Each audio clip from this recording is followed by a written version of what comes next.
নমস্কার বন্ধুগণ, welcome back to motor refined. আমি আপনার হোস্ট অ্যান্ড দোস্ত অরিন্দম ঘোষ, আর আজকে আপনাদের জন্য আবার একবার রাইড কম্প্যারিজন নিয়ে এসেছি। আজকে আমরা রাইড কম্পেয়ার করবো all new 2026 Bajaj Pulsar 125 LED headlamp মডেলকে with one of its toughest competitor which is right in front of you all, Hero Glamour X125। এবার দেখুন, দুটো 125 সিসির বাইক, দুটোর প্রাইসেও খুব একটা ডিফারেন্স নেই, পাওয়ার টর্কেও খুব একটা ডিফারেন্স নেই, কিন্তু হ্যাঁ যদি আবার ফিচার দেখেন তাহলে গ্ল্যামার এক্সে আপনি একটু বেশি পেয়ে যাবেন। সো এই জায়গাতেই ডিফারেন্সটা ক্রিয়েট হচ্ছে, বা বলতে পারেন কনফিউশনটা ক্রিয়েট হচ্ছে যে আপডেট এখন পালসারও পেয়েছে, আর অলরেডি বলতে পারেন আপডেট গ্ল্যামারকে করা হয়েছে, যেটা কি এখন আমরা গ্ল্যামার এক্স হিসেবে পাচ্ছি। তাহলে কিনবো কোনটা, গ্ল্যামার না পালসার? এই ডাউটটাকে আজকে কমপ্লিট দূর করার চেষ্টা করবো। বলবো আপনাদের দুটো বাইকের মধ্যে ফিচার, স্পেসিফিকেশন, প্রাইস হোক বা মাইলেজ, কি ডিফারেন্ট, কি সিমিলার, আর তার সাথে রাইড কম্প্যারিজনটা তো করবোই, যাতে ভিডিও এন্ড পর্যন্ত আপনারা একটা ক্লিয়ার আইডিয়া পেয়ে যান যে আপনাদের জন্য গ্ল্যামার এক্স কেনা ঠিক হবে নাকি Pulsar 125। Are very special thanks to SS Bajaj Krishnanagar and GP auto centre Krishnanagar for providing me this bike, যাতে আমি আপনাদের পর্যন্ত এই রিভিউটা, কম্প্যারিজনটা পৌঁছে দিতে পারি। ওয়েস্ট বেঙ্গল কৃষ্ণনগর পাশাপাশি এতে যদি আপনি থাকেন, কোনো রকমের যদি আপনি এখানে বাজাজ কেটিএম বা হিরো হালি প্রোডাক্ট কিনতে চান, শোরুমকে আপনি ডেফিনেটলি কন্ট্যাক্ট করতে পারেন। ডিটেলসটা অলরেডি আপনারা নিজেদের স্ক্রিনে দেখিয়ে নিয়েছেন। তবে চলুন দেরি না করে শুরু করা যাক। তো বন্ধুগণ, রাইড কম্প্যারিজনে যাওয়ার আগে ছোট্ট একটা ওয়াক অ্যারাউন্ড শেয়ার করতে চাইবো, যাতে কি ডিফারেন্সেসগুলো আপনাদের পর্যন্ত আমি পৌঁছে দিতে পারি। সব থেকে প্রথমে আপনাদেরকে আমি লুকের ব্যাপারটা বলি। দুটো বাইকে কিন্তু ওই বলতে পারেন একটু স্পোর্টি, একটু কমিউটার ওই ব্যাপারটা কিন্তু আছে। আর দুটো বাইকে দেখতে পাচ্ছেন এখানে কিন্তু কিক স্টার্টও আছে। আর ফ্রন্ট ভিউতে যদি আপনি দেখেন, দুটো বাইকে এলইডি বলতে পারেন হেডল্যাম্প, টার্ন ইন্ডিকেটর আছে, কিন্তু হ্যাজার্ড ল্যাম্পটা কিন্তু শুধুমাত্র আপনি এখানে গ্ল্যামার এক্সে পাচ্ছেন। 31 mm টেলিস্কোপিক ফোক দুটোতে আছে, 80 mm এর টায়ারও দুটোতে আছে, কিন্তু বলতে পারেন পালসার এখানে 17 ইঞ্চিস অ্যালয় হুইল, গ্ল্যামার এক্সে কিন্তু এখানে আপনারা 18 ইঞ্চিস অ্যালয় হুইলের সাথে পাবেন। আর দুটোতে কিন্তু এই কম্বি ব্রেকিং সিস্টেম ব্যাপারটা আছে, রিয়ার ব্রেক অ্যাপ্লাই করলে ফ্রন্ট ব্রেকটাও আপনি অ্যাপ্লাই হয়ে যায়। এটা ব্যাপারে আগে আমরা চালানোর সময় দেখবো। তার বাদে যদি দেখেন 240 mm এর ডিস্ক ব্রেক, দুটোতেই আপনারা এখানে সিমিলার পাবেন। আর তার বাদে যদি আপনি এখানে ইঞ্জিন দেখেন, অলরেডি বললাম দুটোতেই কিন্তু আমরা এখানে এই বলতে পারেন যে কিকস্টার্ট সেটা আমরা পাচ্ছি। আর ইঞ্জিন যদি দেখি তাহলে এখানে গ্ল্যামারে 124.8 cc single cylinder air cool filtered engine আমরা এখানে পাবো, স্প্রিন্ট টিভিটির সাথে স্মুথ পাওয়ার রেসপন্স আর instant torque with engine balancer technology, যাতে ইঞ্জিনের ভেতরে ফ্রিকশনটাকে কম করে বেটার স্মুথনেস করা যায়, মাইলেজটাকে যেন বাড়ানো যায়। আর এখানে 11.5 PS এর পাওয়ার, 10.5 নিউটন মিটার টর্কের সাথে আমরা এখানে পাবো। যে আমরা এখানে পালসারে আসছি, এখানে 124.3 cc single cylinder SOSC 2 valve air cool filtered engine আমরা এখানে পাবো। পাওয়ারটা অলমোস্ট সিমিলার, ওখানে 11.5 ছিল, ওখানে 11.8, এখানে 10.5 নিউটন মিটার টর্ক ছিল, এখানে 10.8 নিউটন মিটার টর্ক আমরা পাচ্ছি। কিন্তু হ্যাঁ, ইঞ্জিন কাউল এখানে আমরা পালসার পাবো, যেটা কিন্তু আমরা এখানে গ্ল্যামারে পাচ্ছি না। আর এর বাদে যেহেতু আমরা ইঞ্জিনের ব্যাপারটা কথা বলছি, এক্সস্ট সাউন্ডটা আপনাদের শুনিয়ে দিই। সবথেকে প্রথমে পালসার দিয়ে স্টার্ট করি।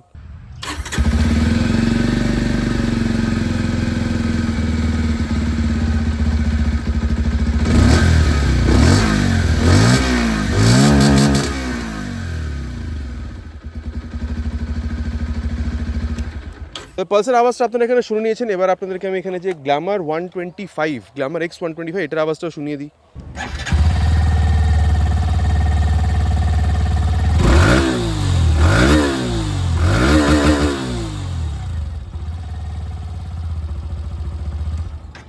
কোন বাইকটার আওয়াজ আপনাদের বেটার লাগলো নিচে কিন্তু কমেন্ট করে জানাতে প্লিজ ভুলবেন না। টেল ল্যাম্প এলইডি দুটোতেই আছে, এলইডি টার্ন ইন্ডিকেটর ফ্রন্টের মতন দুটোতেই আছে। পালসারে কিন্তু আমরা টায়ার হ্যাগার পাচ্ছি, যেটা কিন্তু আমরা এখানে গ্ল্যামারে পাচ্ছি না। তারপরে দুটোতেই কিন্তু আমরা এখানে 100 mm এর টায়ার পাবো, 100/90 ওখানে, 100/80 এখানে, কিন্তু ওখানে 17 ইঞ্চিস অ্যালয় হুইল, আর এখানে আমরা 18 ইঞ্চিস অ্যালয় হুইলের সাথে পাচ্ছি। আর দুটো বাইকে কিন্তু আমরা এখানে দেখতে পাচ্ছেন যে 130 mm এর ড্রাম ব্রেক, আর দুটো বাইকে দেখতে পাচ্ছেন এখানে adjustable dual hydraulic shock absorber, এটাও কিন্তু আমরা দুটো বাইকে এখানে পেয়ে যাচ্ছি। আর তারপরে যদি আমরা এখানে লেফট পোর্শনটা যদি দেখি, তাহলে দেখুন এখানে সারি গার্ড উইথ লেডিস ফুটরেস দুটোতেই আছে, বলতে পারেন যে ক্লোজশন সিস্টেম দুটোতেই আছে, মেন স্ট্যান্ড দুটোতেই আছে, সিঙ্গেল স্ট্যান্ড বা সাইড স্ট্যান্ড উইথ সাইসনিক কাট অফ সেন্সর, এটা কিন্তু দুটোতেই পাবো। পালসারে গেলে কিন্তু বেস মডেলের সিঙ্গেল সিট, এখানে টপ মডেলের স্প্লিট সিট পাচ্ছি with this split grab handle. কিন্তু যদি গ্ল্যামার X125 এ আসেন, বেস বা টপ দুটো মডেলেই কিন্তু আমরা এখানে সিঙ্গেল সিটটাই পাচ্ছি। আর গ্র্যাব হ্যান্ডেল দেখতে পাচ্ছেন এখানে কিন্তু আরও বেশি প্র্যাকটিক্যাল পাবেন। 790 পর্যন্ত সিট হাইট দুটোতেই আছে, 5.5 পর্যন্ত হাইট হলে দুটো বাইকে আপনি চালাতে পারবেন, খুব একটা অসুবিধা আপনাদের হবে না। ট্যাঙ্ক দুটোতেই মেটালিক পাচ্ছেন, পালসারে 15, এখানে গ্ল্যামার X125 বলতে পারেন যে 10 লিটারে পাচ্ছেন। গ্ল্যামারে মোটামুটি 55 kmpl পর্যন্ত মাইলেজ এক্সপেক্ট করতে পারেন, পালসারে কিন্তু 125 কিন্তু আপনারা এখানে 50 পর্যন্ত মাইলেজ এক্সপেক্ট করতে পারেন। দুটোর মধ্যে যদি আপনারা কোনো বাইক চালিয়ে থাকেন, মাইলেজ আপনি কত পেয়েছেন নিচে কিন্তু কমেন্ট করে প্লিজ জানাবেন। গ্রাউন্ড ক্লিয়ারেন্স বলতে পারেন গ্ল্যামারে 170 mm, আর এখানে পালসারে কিন্তু 165 mm পর্যন্ত আপনারা পেয়ে যাবেন। ওয়েটও তফাৎ আছে, এখানে বেস মডেলে গেলে 125.5, এটা টপ মডেল 127 কিলোগ্রাম পাচ্ছেন। এখানে যদি আসেন মোটামুটি 21 কিলোগ্রাম বেশি, 148 কিলোগ্রাম, কিন্তু হ্যাঁ বেস মডেলে গেলে এখানে আপনারা 144 কিলোগ্রাম পর্যন্ত পেয়ে যাবেন। হ্যান্ডেলবারটা যদি দেখি, এখানে ক্লিপ অন আছে, এখানে নর্মাল হ্যান্ডেলবার, এটা বেশি কমফোর্টেবল রাইড দেবে আপনাকে। আগের এটা ব্যাপারে আপনাদের বলবো, হাইভিং লোভিং পাস রাইড, এটা Bluetooth enable metre console toggle করার জন্য এম বাটন, টার্ন সিগন্যাল আর হর্নটা এখানে লাউডার বলতে পারেন। আপনি এখানে কিন্তু মোবাইল চার্জিং পোর্ট পেয়ে যাবেন, আর এখানে কিল সুইচ আর স্টার্ট সুইচটা এখানে দেওয়া আছে। তার বাদে ক্লিপ অন হ্যান্ডেল বার, আর এখানেও যদি আপনাদেরকে আমি এখানে অফ করে অন করে যদি দেখাই, তাহলে এখানেও পুরোটা সোয়াইপ নিচ্ছে। আর স্পিড অটো ট্যাকও এখানেও পাবো, গিয়ার পজিশন সেন্সার এখানে নেই। বাজাজের যদি আপনি রাইট কানেক্ট অ্যাপটাকে মোবাইলে ডাউন ইনস্টল করে থ্রু ব্লুটুথ এর সাথে কানেক্ট করে রাখেন, তাহলে টার্মিনাল ন্যাভিগেশনটা তো ইউজ করতে পারবো না, কিন্তু কল SMS এর এই জিনিসগুলো কিন্তু আমরা এখানে আরামসে ইউজ করতে পারবো। তার বাদে মিরার কত ভালো রিয়ার ভিউ দিচ্ছে এটা আগে আমরা চালানোর সময় দেখবো। আর এখানে যদি দেখেন অনেক কিছু ফিচার আপনারা কিন্তু এক্সট্রা পাচ্ছেন, যেরকম ধরুন হাই বিম লো বিম পাস রেট দুটোতেই আছে, কিন্তু এখানে 3টে মোড পাবেন, ইকো, রোড আর পাওয়ার। এটা ব্যাপারে আগে চালানোর সময় বলবো, মোডটা আপনি এখানে চেঞ্জ করতে পারবেন। তার বাদে এখানে কিন্তু ওই ITS ব্যাপারটা আছে ফর বেটার মাইলেজ, যেটা আগে আপনাদেরকে আমি টেস্ট করে দেখাবো। আর এখানে টার্ন সিগন্যাল আর হর্নটা বলতে পারেন পালসার একটু বেটার। এখানে বলতে পারেন হ্যাজার্ড ল্যাম্পের সুইচটা আছে, হ্যাজার্ড ল্যাম্প কিন্তু পালসারে ছিল না। কিল সুইচ স্টার্ট সুইচ একসাথে আছে। আর এখানে কিন্তু আপনারা এই ক্রুজ কন্ট্রোল সিস্টেম পাচ্ছেন ফর হাইওয়ে রাইডস, এটা কিন্তু আপনারা পালসারে পাচ্ছেন না। তারপর এখানে কিন্তু আবার রাইড বাই ওয়্যার টেকনোলজিও দেওয়া আছে আন্ডার এরাটেক, মানে advance electronic ride assist technology. So এই জিনিসগুলো কিন্তু ক্রুজ কন্ট্রোল বা এখানে রাইড বাই ওয়্যার টেকনোলজি এগুলো কিন্তু আপনারা পালসারে পাবেন না। সো এখানে স্পিড অটো ট্যাকও, gear position sensor, Bluetooth connectivity, mobile charging port সবই পেয়ে যাবেন। আর এখানে যদি আপনি হিরো রাইড কানেক্ট অ্যাপটাকে মোবাইলে ডাউন ইনস্টল করে থ্রু ব্লুটুথ যদি কানেক্ট করেন, তাহলে টার্মিনাল ন্যাভিগেশন, কল SMS আরও অন্যান্য অনেক কানেক্ট ফিচার এখানে কিন্তু ইউজ করতে পারবে না। তার বাদে average fuel economy, instantaneous fuel economy. Average fuel economy তো আপনারা দুটোতেই পাবেন, এখানে কিন্তু আপনারা ইনস্ট্যান্টেনিয়াস যে ফিউল ইকোনমি সেটাও আপনারা দেখতে পেয়ে যাবেন। আর এবার যদি প্রাইসের ব্যাপারটা বলি, দেখুন দুটোতে খুব একটা বেশি তফাৎ নেই। পালসারে যদি দেখেন 1,14,000 পর্যন্ত আপনারা এখানে ওয়েস্ট বেঙ্গল কৃষ্ণনগর হিসেবে পে করছেন, এটা একটু ডিফারেন্ট হতে পারে দুটো বাইকের মধ্যে। এরিয়া হিসাবে আপনার এরিয়া প্রাইস জানানোর নিচে প্লিজ কমেন্ট করে জানাবেন। আর যদি আপনি এখানে গ্ল্যামারে দেখেন 1,14,500 থেকে 1,15,500, সো 1 থেকে 1,500 টাকা পর্যন্ত আপনি কিন্তু পালসারের তুলনায় এখানে গ্ল্যামারে আপনি বেশি পে করছেন। সো মোটামুটি কিন্তু কথা বলা হয়ে গেছে দুটো বাইকের মধ্যে কি আছে না আছে। চলুন তবে যাওয়া যাক রাইডে গিয়ে দেখি দুটো বাইকের মধ্যে রাইডের তফাৎ আপনারা কি বুঝতে পারছেন। তো বন্ধুগণ, এবার এখানে রাইড কম্প্যারিজনটা শুরু করব with this hero Glamour X125। এবার দেখুন সিট হাইটটা অলরেডি বলেছি দুটো বাইকেরই মোটামুটি সেম আছে, 790 mm পর্যন্ত। আপনার হাইট 5 পর্যন্ত হলেও খুব একটা অসুবিধা হবে না। আর সিট ইজ কোয়াইট কমফোর্টেবল, মানে খুবই সুন্দর কমফোর্টেবল একটা সিট আপনি পাবেন। আপনি বসছেন বা পিলিয়ন, দুজনের জন্য সিটের আপনি কোনো রকমের এখানে কোনো অসুবিধা পাচ্ছেন না। আর ফ্রন্ট ফিটেড ফুটপ্যাক আপনি এখানে পাচ্ছেন। আপনাকে কিন্তু মানে অলমোস্ট আপরাইটই, মানে আপনাকে ঝোগার এখানে প্রয়োজনই হচ্ছে না। আর হ্যান্ডেল বারটা যথেষ্ট উঁচু আর চওড়া আপনি এখানে পাচ্ছেন। সো একটা ওই বলতে পারেন কমফোর্টেবল একটা রাইডার পজিশন কিন্তু আপনি এখানে ডেফিনেটলি পাচ্ছেন। আর এটাকে আমি এখানে পাওয়ার মোডেই করে দিয়েছি, ঠিক আছে। চলুন এবার স্টার্ট করা যাক। মোটামুটি ফার্স্ট গিয়ারে ফেলে দিয়েছি, এই যে সেকেন্ড গিয়ার, থার্ড গিয়ার। ও টানতে কিন্তু ভাই আলাদাই মজা এই বাইকটাকে, ঠিক আছে। মানে আপনি বসছেন পিলিয়নের সাথে, আপনি রাইড করছেন, ওভারঅল যে রাইড এক্সপিরিয়েন্সটা এই বাইকের সাথে আপনি কিন্তু এখানে যথেষ্ট ভালো পাবেন, ঠিক আছে। মানে পাওয়ার টর্কে কোনো রকমের কিন্তু কোনো মানে কম বেশি আপনার এটা মনে হবে, যথেষ্ট ভালো পাওয়ার টর্ক আপনি এখানে 125 হিসেবে বলছি আপনারা কিন্তু এখানে পেয়ে যাবেন। আর এরপরে দেখুন ক্লাচটা is on the mid side, খুব বেশি হার্ড না সফট না, কিন্তু যদি আপনি এখানে গিয়ার শিফটিং দেখেন, আপ বা ডাউন শিফট করার সময় কিন্তু হালকা আপনাকে এখানে একটু এফার্ট কিন্তু দিতে হচ্ছে, ঠিক আছে। আর যেহেতু আমরা এখানে এবার ক্লাচ গিয়ারের ব্যাপারে কথা বলছি, চলুন তবে যাওয়া যাক এর অ্যাক্সিলারেশন টেস্টে। তারপর এটার যে পারফরমেন্স সেটা নিয়ে নয় আমরা আগে কথা বলবো। Will start the acceleration test with 3 horns already on power mode.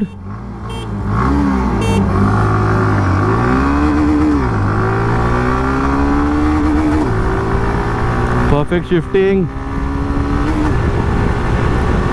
70 crossed, 80 crossed, let's see. On 5th gear now and 100 crossed. তো বন্ধুগণ এই জিনিসটা তো বলতেই হবে, যদি আপনি স্মুথনেস দেখেন অসুবিধা কিন্তু আপনাদের এখানে একদমই হচ্ছে না। 85-90 পর্যন্ত যে খুব বেশি আপনি ভাইব্রেশন বুঝতে পারছেন তা নয়, কিন্তু হ্যাঁ তারপরে গেলে হালকা একটু ভাইব্রেশন বা বাজ বলতে পারেন, ভাইব্রেশন খুব একটা বলবো না। সো হ্যান্ডেল বার বা ফুটপ্যাকে আপনি পাবেন, কিন্তু সেটার জন্য যে বাইকটা কিনবেন না ওরকম ব্যাপারটা কিন্তু আপনার ফিল হবে না, এটা কিন্তু আপনাদের আমি ডেফিনেটলি বলতে পারি। আর তারপরে দেখুন এখানে স্টেবিলিটি কোনো অসুবিধা নেই, কিন্তু ডেফিনেটলি টায়ারগুলো আরেকটু চওড়া হলে স্টেবিলিটিটা আরেকটু কিন্তু এখানে বেটার হতে পারতো। আর তার বাদে অলরেডি আপনাদেরকে বলেছি মাইলেজ এখানে আপ টু 55 আপনি এক্সপেক্ট করতে পারেন। আর কমফোর্টেবল ক্রুজিং স্পিড আমি বলবো মোটামুটি 85 থেকে 95 এর মধ্যে বা গেলে ভালো হয়, যদি আপনি এরকম লং রাইড করতে চান, হাইওয়ে রাইড। মোটামুটি 90টা ইজ এ সুইট স্পট, যেখানে আপনার স্টেবিলিটি কোনো প্রবলেম নেই, ইভেন স্টেবিলিটি প্রবলেম টপ স্পিডও নেই, কিন্তু ওখানে খুব একটা ভাইব্রেশন আপনি বুঝতে পারবেন না। আর ইঞ্জিন হিটিংয়ের ইস্যু আপনি খুব একটা কিন্তু ওখানেও পাবেন না। তারপরে এখানে ধরুন আমি যে এখানে মেনুটা আছে, মেনুতে গিয়ে যদি আমি এখানে আইসিএসটা অন করে রাখি, আইসিএসটা এখানে ব্লিঙ্ক করবে, মানে শো করছে। আর ধরুন সামনে যদি আমার কিছু এখানে চলে এসে থাকে, ধরুন এখানে আমি গাড়িটাকে দাঁড় করাচ্ছি, ঠিক আছে, ধরুন এখানে যদি আমার সিগন্যাল থাকে, আমি গাড়িটাকে ধরুন দাঁড় করালাম, ঠিক আছে, আর এখানে দেখুন আইসিএসটা এবার এখানে অন বলে দেখাচ্ছে। এখন কিন্তু ইঞ্জিনটা চলছে, আরপিএমটা এখানে দেখাচ্ছে, কিন্তু এই যে 5 থেকে 10 সেকেন্ড মধ্যে দেখুন আরপিএমটা এখানে বন্ধ হয়ে গেল, তার মানে ইঞ্জিনটা কিন্তু এখানে শাটডাউন হয়ে গেছে। এবার আবার চালু করার জন্য আপনাকে এখানে কি করতে হবে, জাস্ট এই যে এই ক্লাচটা ধরলেই এবার দেখুন এই যে ট্যাকোমিটারটা কিন্তু আবার চালু হয়ে গেছে। সো এই জিনিসটা কিন্তু যথেষ্ট ভালো একটা বলতে পারেন যে টেকনোলজি, যখন আপনি সিটি রাইড করছেন এই জিনিসটা কিন্তু যথেষ্ট ভালো বলতে পারেন ফর বেটার মাইলেজ। বিকজ যদি আপনি এখানে সিগন্যালে দাঁড়ান, গাড়িটা যদি বন্ধ করতে ভুলেও যান, জাস্ট 5 থেকে 10 সেকেন্ডের মধ্যে আপনার গাড়িটা বন্ধ হয়ে যাবে, ইগনিশনটা, যাতে বেটার আরও মাইলেজটাকে করা যায় যদি আপনি আইসিএসটাকে এখানে অন করে রেখে থাকেন তাহলে।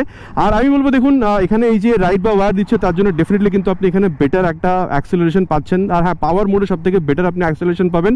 ইকো থেকে মানে ইকো মোডে আপনি অ্যাক্সেলারেশনটা একটু কম পাবেন, আর ওখানে টপ স্পিডটাও পার গিয়ার কমিয়ে দেওয়া হয়। আর রোড মোডে গেলে বলতে পারেন পার গিয়ার যে টপ স্পিডটা বা অ্যাক্সেলারেশনটা আপনি কিন্তু ইকো মোডের থেকে বেটার পাবেন। তো বন্ধুগণ, এখানে যে ক্রুজ কন্ট্রোল আছে, এটা একবার আপনাদেরকে আমি ইউজ করে দেখিয়ে দিই। যে আপনি এখানে এই বাটনটা প্রেস করছেন, এই দেখুন ক্রুজ কন্ট্রোলের এখানে একটা অপশন আসছে।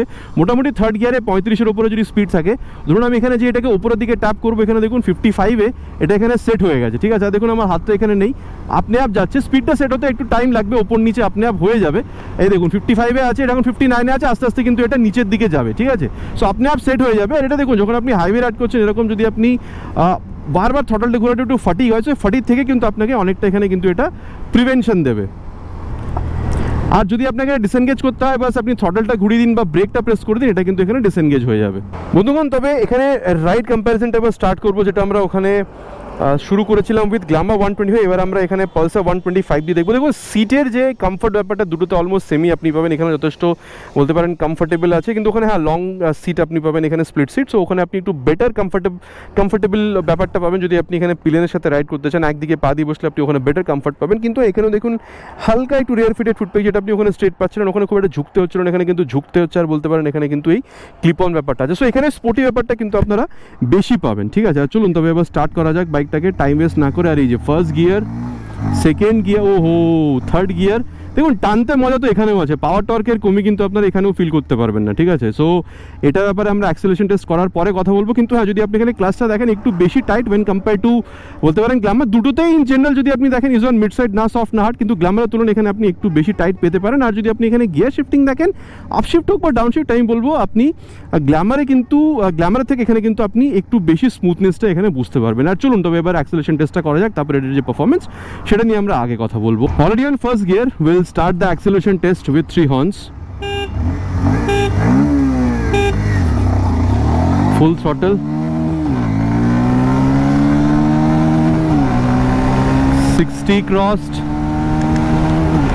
Cross 70.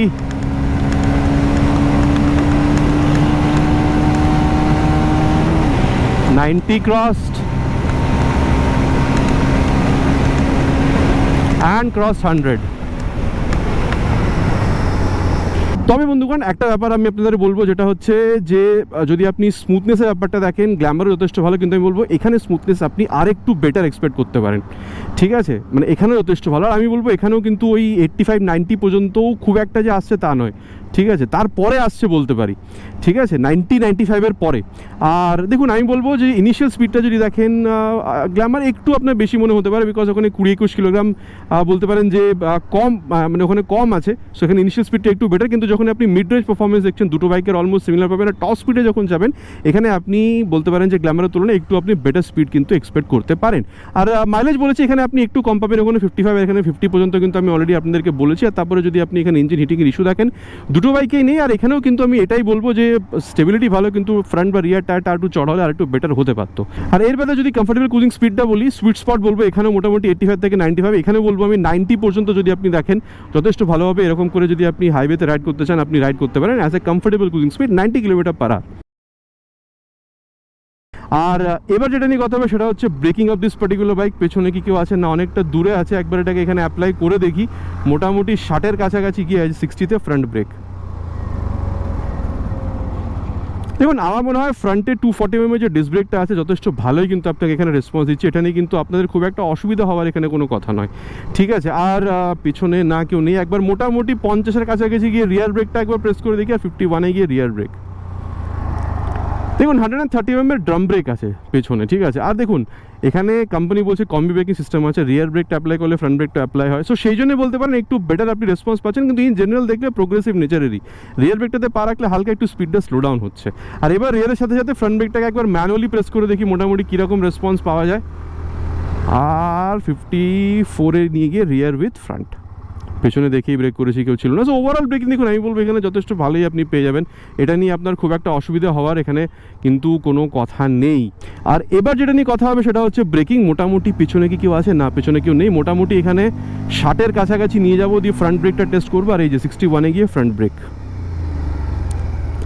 দেখুন আমি বলবো যদিও এখানে 21 কিলোগ্রাম বেশি, কিন্তু যদি আপনি ফ্রন্ট ব্রেকটা স্পেশালি দেখেন আমার মনে হয় না আপনি খুব একটা ডিফারেন্স কিন্তু গ্ল্যামারের থেকে এখানে পাবেন। যদিও বা ওখানেও 240 mm ডিস্ক ব্রেক, এখানেও কিন্তু 240 mm ডিস্ক ব্রেক। যদিও বা এখানে ওয়েট বেশি, তাও কিন্তু ব্রেকিং এখানেও আপনি যথেষ্ট ভালো পাবেন, যেরকম আপনি কিন্তু গ্ল্যামারে দেখতে পাচ্ছিলেন। আর এবার আপনাদেরকে আমি এখানে রিয়ার ব্রেকের ব্যাপারটা বলে দিই। মোটামুটি এটাকে 50-এর কাছাকাছি নিয়ে যাবো। আর এই যে 51-এ নিয়ে গিয়ে রিয়ার ব্রেক দেখুন আমার মনে হয় যে 130 mm ড্রাম ব্রেক আপনি ওখানেও পাচ্ছিলেন, এখানেও পাচ্ছেন, কিন্তু হ্যাঁ যেহেতু এখানে ওয়েটটা বেশি আমি বলবো ওই জন্যই হয়তো এখানে রেসপন্সটা আপনি মানে ইন জেনারেল আপনি প্রোগ্রেসিভ পাবেন। রিয়ার ব্রেকে পা রাখলে হালকা একটু স্পিড স্লো ডাউন হচ্ছে, কিন্তু গ্ল্যামারে আপনি বলতে পারেন একটু বেটার এর থেকে আরও আপনি পাচ্ছিলেন। এবার রিয়ারের সাথে সাথে ফ্রন্ট ব্রেকটাকে একবার দুটোই প্রপোর্শনালি অ্যাপ্লাই করে দেখি, মোটামুটি 60-এর কাছাকাছি নিয়ে যাব। আর এই যে 55-এ গিয়ে রিয়ার উইথ ফ্রন্ট, 3বারই কিন্তু পেছনে দেখে ব্রেক করেছি, ঠিক আছে। সো দেখুন আমার মনে হয় ওভারঅল আপনি ব্রেকিং যদি দেখেন, স্পেশালি এরকম রিয়ারের সাথে সাথে ফ্রন্ট ব্রেকটা এই যে অ্যাপ্লাই করে আপনারা দেখালাম, দুটো বাইকে কিন্তু আপনি যথেষ্ট ভালো ওই ব্রেকিং পাচ্ছেন। এখানে কিন্তু মানে কম বেশি আমি বলবো না, হ্যাঁ ওখানে ফট করে দাঁড় করে দিচ্ছে, আর এখানে আপনাকে যথেষ্ট ভালোভাবে দাঁড় করাচ্ছে। তো এই একটা ডিফারেন্স। তার বাদে কিন্তু বলবো দুটোই বাইকে কিন্তু ব্রেকিং আপনি যথেষ্ট ভালোই পাচ্ছেন। আর এবার বলবো সাসপেনশনের ব্যাপারটা। দেখুন আমার মনে হয় ফ্রন্ট বা রিয়ার দুটো সাসপেনশনে কিন্তু আপনি একটু বলতে পারেন মিড সাইডে পাবেন, মানে খুব বেশি সফট না আবার খুব বেশি হার্ডও নয়। So high speed, top speed, ছোটোখাটো কর্নারিং বা এরকম স্ট্রেট লাইন স্টেবিলিটি যদি আপনি দেখেন এই বাইকের সাথে কিন্তু সাসপেনশনের সেটআপের সাথে কিন্তু আপনি যথেষ্ট ভালো পাবেন। আর তারপরে দেখুন যদি আপনি গাড্ডাতে যান খুব একটা যে আপনাকে ঝটকা দেবে তা নয়, মানে যথেষ্ট অ্যাবজর্ব করবে, কিন্তু যদি আপনি 1 ফিট গাড্ডাতে চলে যান তখন তো ঝটকা লাগবে কোমর বা বলতে পারেন আপনার কাঁধে। কিন্তু নর্মালি যদি আপনি ইন্ডিয়ান পটহোলস বা যদি নর্মাল ওই বলতে পারেন বাম্পারগুলো দেখেন তাহলে কিন্তু যথেষ্ট স্মুথ রাইডই আপনি এখানে পাবেন। সো যথেষ্ট কমফোর্টেবল কিন্তু এখানে সাসপেনশন, ঠিক আছে। আর এরপর ওভারঅল ফিলটা যদি আপনি দেখেন, যখন আপনি এরকম করে খেলার চেষ্টা করছেন বাইকটার সাথে যথেষ্ট কিন্তু আপনার কথা শুনছে, এদিক ওদিক পালিয়ে যাচ্ছেন। আর ওয়েট 127 কিলোগ্রাম, ঠিক আছে। সো ওটা যে খুব একটা ফিল হচ্ছে আপনার ভারী সেরকম ব্যাপারটা না। স্পিড অটোটাকেও, gear position sensor, Bluetooth connectivity, mobile charging port, তারপরে এখানে রাইড বাই ওয়্যার, তারপরে বলতে পারেন এখানে ক্রুজ কন্ট্রোল, তারপরে বলতে পারেন যে এখানে অটো স্টার্ট সিস্টেম, সব কিছু আপনি পাচ্ছেন। সো ওভারঅল যদি আপনি দেখেন আপনি কিন্তু যথেষ্ট ভালো একটা কমফোর্টেবল বা একটা যথেষ্ট ভালো এক্সপিরিয়েন্স কিন্তু আপনি পাচ্ছেন। সো আমি বলবো দেখুন সিটি রাইড তো আপনি করবেনই, কিন্তু যদি ওকেশনাল লং রাইডেও বেরিয়ে যেতে হয়, যেহেতু এই ক্রুজ কন্ট্রোল বা রাইড বাই টেকনোলজি এই জিনিসগুলো দেওয়া আছে, তার জন্য কিন্তু আপনি বলতে পারেন যে সিটি রাইডের সাথে সাথে আপনি লং রাইডেও বেরিয়ে যেতে পারেন। ইভেন উইথ পিলিয়ন আপনাদের কিন্তু খুব একটা অসুবিধা হওয়ার কিন্তু এখানে আমি কোনো রকমের কোনো জিনিস দেখতে পাচ্ছি না। আর এর বাদে যে কথা হবে সেটা হচ্ছে অ্যাবাউট সাসপেনশন। দেখুন আমার মনে হয় ফ্রন্ট বা রিয়ার দুটোতেই আপনি এখানে সিমিলার সেটআপ পাচ্ছেন। আর এখানেও মিড সাইড, খুব বেশি সফট না খুব বেশি হার্ড না, হাই স্পিড টপ স্পিড আপনি যদি কর্নারিং করেন আরও বেটার কনফিডেন্স পাবেন। কিন্তু হ্যাঁ যদি আপনি গাড্ডাতে যান আমার মনে হয় এখানে অনেকটা অ্যাবজর্ব হয়ে যাবে, অবজার্ভ হবে না তা না, কিন্তু আমার মনে হয় যে আপনি যদি গ্ল্যামারে যান তাহলে আপনি আরেকটু বেশি কমফোর্টেবল ব্যাপারটা পাবেন যদি আপনি গাড্ডা বা যদি আপনি ওই বাম্পের ওপর দিয়ে যান। তবে এখানেও যথেষ্ট ভালো কমফোর্টেবল পাবেন, কিন্তু এর থেকে আরও কমফোর্টেবল আপনি গ্ল্যামারে কিন্তু ফিল করতে পারবেন। আর যদি ওভারঅল ফিলটা দেখেন এরকম যখন আপনি করছেন বাইকটা কিন্তু আপনার কথা শুনছে পালিয়ে যাচ্ছে না, কিন্তু হ্যাঁ যে বেশি ওয়েট 20-22 কিলোগ্রাম 20-21 কিলোগ্রাম সেটা কিন্তু আপনার এখানে ফিল হবে। আর দেখুন rear view mirror, speedometer, odometer, tachometer পাচ্ছেন, কিন্তু এখানে আপনি এই যে গিয়ার পজিশন সেন্সর বা ব্লুটুথ কানেক্টিভিটিতে ন্যাভিগেশন বা এখানে রাইড বাই ওয়্যার বা ক্রুজ কন্ট্রোল এই জিনিসগুলো পাচ্ছেন না। অটো স্টার্ট সিস্টেম এই জিনিসগুলো নেই, যেটা কিন্তু আপনি ওখানে পেয়ে যাচ্ছেন। সো ডেফিনেটলি গ্ল্যামারে একটু বেটার অ্যাডভান্টেজ আপনি ওখানে পাবেন। সো আমি বলবো দেখুন আপনি মিডিল এজ, আপনি অফিস গোয়িং, কলেজ গোয়িং, আপনি এরকম চাইছেন যে এই পালসারের একটা আপনি এই লেজেন্ডারি লুকটাকে ওন করবেন, ভালো মাইলেজ, ভালো স্টেবিলিটি, হ্যান্ডলিং, ব্রেকিং আপনি চাইছেন, ভালো অ্যাক্সেলারেশন আপনি চাইছেন, আর চাইছেন সিটি রাইডের সাথে কখনো কখনো আপনি লং রাইডে বেরিয়ে যেতে চান উইথ পিলিয়ন, তাহলেও কিন্তু আমার মনে হয় আপনি এই বাইকটাকে প্রেফার করতে পারেন, আপনাদের অসুবিধা হওয়ার কোনো কথা নেই। কিন্তু শুধুমাত্র যদি লং রাইডে দেখেন তাহলে আমার মনে হয় গ্ল্যামারে যেহেতু ওখানে ওই রাইড বা ওয়্যার টেকনোলজি আছে, ক্রুজ কন্ট্রোল আছে, তারপর অলমোস্ট আপরাইট বসছেন, লং রাইডের জন্য আমার মনে হয় গ্ল্যামারটা আপনি যদি বেশি প্রেফার করেন তাহলে আপনার জন্য ভালো হতে পারে। তবে মোটামুটি দুটো বাইকে কি আছে না আছে কথা বলা হয়ে গেছে, চলুন তবে যাওয়া যাক এর কনক্লুশনে গিয়ে কথা বলবো। তাহলে দুটো বাইকের মধ্যে কিনলে আপনার জন্য কোনটা বেটার হতে পারে। তো বন্ধুগণ, এবার কনক্লুশনের ব্যাপারটা কথা বলা যাক, দুটোর মধ্যে কোন বাইকটা কিনলে আপনার জন্য ভালো হতে পারে। দেখুন, আমার মনে হয় আপনি middle age, college going, office going, ঠিক আছে, আপনার এই পালসার লেজেন্ডের লুকটা আপনার ভালো লাগে, আপনি চাইছেন বাজেট মোটামুটি 1,10,000-এর মধ্যে 10, 12, 13, 14 এই একটা প্রাইস রেঞ্জের মধ্যে 1,10,000-এর কাছাকাছি আপনি মেনে চলতে পারেন। ভালো অ্যাক্সেলারেশন চাই, টপ স্পিডটা আপনার একটু ভালো চাই, ফ্যামিলির সাথে রাইড করার জন্য ভালো সিট চাই, ব্লুটুথ কানেক্টিভিটি আপনার প্রয়োজন, লাইটটা আপনার ভালো প্রয়োজন, ঠিক আছে। আর সবথেকে বড় কথা হচ্ছে লুকটা যদি আপনার ভালো লেগে থাকে, ভালো হ্যান্ডলিং আপনার চাই পালসার, বিকজ হ্যান্ডলিংটা যথেষ্ট ভালো। সো এই জিনিসগুলোর জন্যে আমার মনে হয় পালসার 125 স্পেশালি এখন এলইডি হেডল্যাম্পের এই সেটআপটা আপনার এই প্রোডাক্টটা কিন্তু যথেষ্ট ভালো হতে পারে। কিন্তু হ্যাঁ, যদি আপনার মনে হয় যে এই 1,15,000 পর্যন্ত আপনার বাজেট আছে, আপনি চাইছেন ভালো অ্যাক্সেলারেশন তো হবে, ভালো ব্রেকিংও পাবো, ভালো হ্যান্ডলিংও পাবো, ঠিক আছে, কিন্তু সাথে সাথে ফিচারগুলো আপনার আরও বেশি চাই, যেরকম ধরুন এখানেও বলতে পারেন আপনি ইয়াং বা আপনি মিডল এজ, আপনি কিন্তু গ্ল্যামার X125কে ইউজ করতে পারেন। সো আপনি চাইছেন যে ব্লুটুথ কানেক্টিভিটি হবে, টার্নবাটার ন্যাভিগেশন আপনি এখানে চাইছেন, আপনি আরও চাইছেন যেরকম অটো স্টার্ট সিস্টেম, তারপরে আপনি আরও চাইছেন আপনি হাইওয়েতে রাইড করেন, যার জন্য আপনার এখানে ক্রুজ কন্ট্রোল জিনিসগুলো দরকার। আমার মনে হয় যদি এই জিনিসগুলোর জন্য এক্সট্রা ওভার পালসার যদি আপনি 1,500-2,000 টাকা বেশিও পে করেন, গ্ল্যামার X125 কিন্তু আপনার জন্য যথেষ্টটা ভালো প্রোডাক্ট হতে পারে। তবে প্রতিটা ভিডিওতে বলি, প্রতিটা বাইকের মধ্যে কোনো না কোনো নিজস্ব ব্যাপার আছে, দুটো বাইকের মধ্যে কি ভালো বলে দিয়েছি, আরও কি ভালো হতে পারতো সেটাও আপনাদের সাথে শেয়ার করেছি। তবে এবার আপনি কি ভাবছেন আফটার দিস রিভিউ, আপনি গ্ল্যামার X কিনবেন নাকি এখানে পালসার 125 কিনবেন? নিচে কিন্তু কমেন্ট করে জানাতে প্লিজ ভুলবেন না, ইটস মাই রিকোয়েস্ট। আশা করছি ভিডিওটা ভালো লেগেছে, ভালো লেগে থাকলে প্লিজ ভিডিওতে একটি লাইক, আর চ্যানেলে যদি প্রথমবার এসে থাকেন সাবস্ক্রাইব করে বেল বাটনটা অলে হিট করতে ভুলবেন না। अगेन ইটস মাই রিকোয়েস্ট, খুব তাড়াতাড়ি দেখা হবে চ্যানেলে এরকমই একটা ভিডিওতে বাইক বা স্কুটারের সাথে। Till then ride safe and জয় হিন্দ।